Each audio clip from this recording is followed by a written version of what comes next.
Good evening, everybody. We are discussing Fredrick Douglass. I believe Fredrick Douglass was absolutely right in his belief that education is a pathway to empowerment and freedom, particularly in the context of the struggles faced by African Americans during his time. Douglass, as a formerly enslaved person who became a leading abolitionist, knew firsthand the transformative power of education. He recognized that knowledge enables individuals to understand their rights, develop critical thinking, and advocate for themselves and their communities.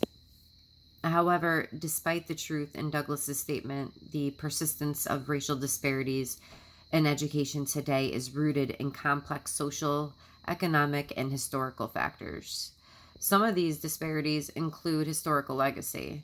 Centuries of slavery, segregation, and discrimination have created generational disadvantages in access to quality education for many Black Americans.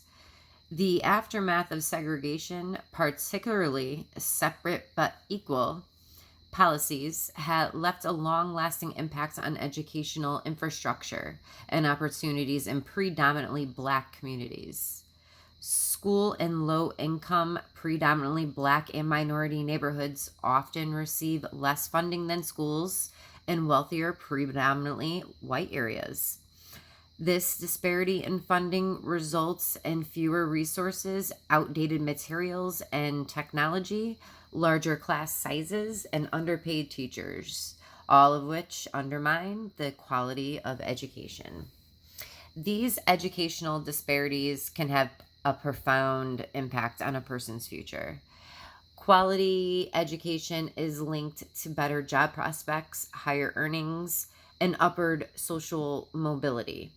Without it, students of color are more likely to face limited career opportunities, economic instability, and a diminished ability to advocate for a systemic change. This perpetuates cycles of poverty and inequality, which further entrench racial disparities in other aspects of life, such as housing, healthcare, and criminal justice. In essence, while Douglass's belief in education as a tool for empowerment remains valid, societal structures that maintain inequality continue to hinder the fulfillment of that promise for many.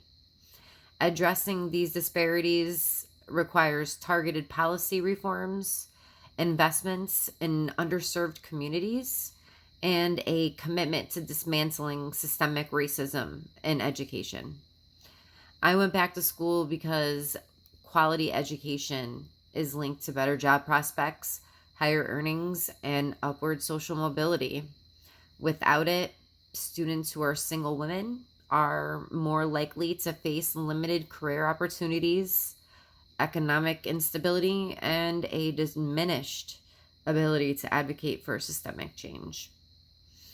Going to college and earning an education is a pathway to enlightenment, freedom, and self-empowerment.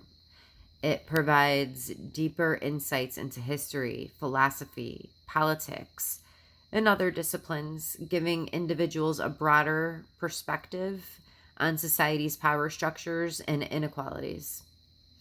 Okay, thank you so much. It's September 18th. Have a good night.